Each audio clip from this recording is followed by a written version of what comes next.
منذ ساعات الصباح الأولى دبت الحياة في جامعة طهران، المكان الوحيد في العاصمة حيث أقيمت صلاة عيد الأضحى.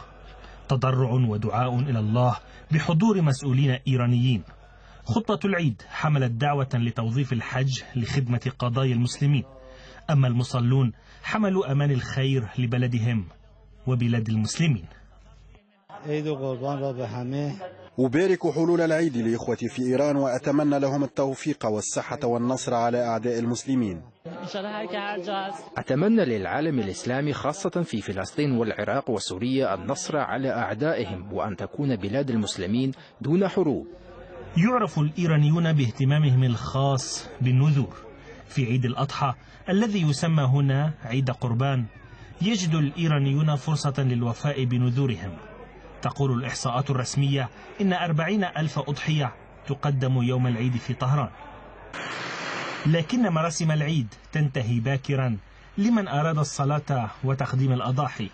هنا وسط العاصمة الإيرانية، مدينة الأكثر من 10 ملايين، لا رائحة فيها لكعك العيد ولا مراجيح يلعب عليها الصغار ولا ملابس جديدة. لا ملامح للعيد هنا، فأبناء الجيل الجديد يفضلون الاحتفال بعيد النوروز، أما الكبار يتحدثون عن ذكريات عيد انحسر من المدن إلى بعض القرى الصغيرة. نحن لا نحتفل بهذا العيد كالدول العربية، فعيدنا الرئيسي والتاريخي هو عيد النوروز. في السابق أذكر كيف كنا نحتفل بالعيد ونزور الأقارب في قريتنا، لكن اليوم الناس منشغلون بهموم الحياة خاصة في المدن. العيد الذي يحدد هنا بيوم واحد اختلف في موعده مع بقية دول المسلمين، فمطلع ذي الحجة تأخر يوما في إيران فتأخر يوم عرفة. 64,000 حاج إيراني صعدوا عرفات يوم السبت، فكان العيد ليوم الأحد.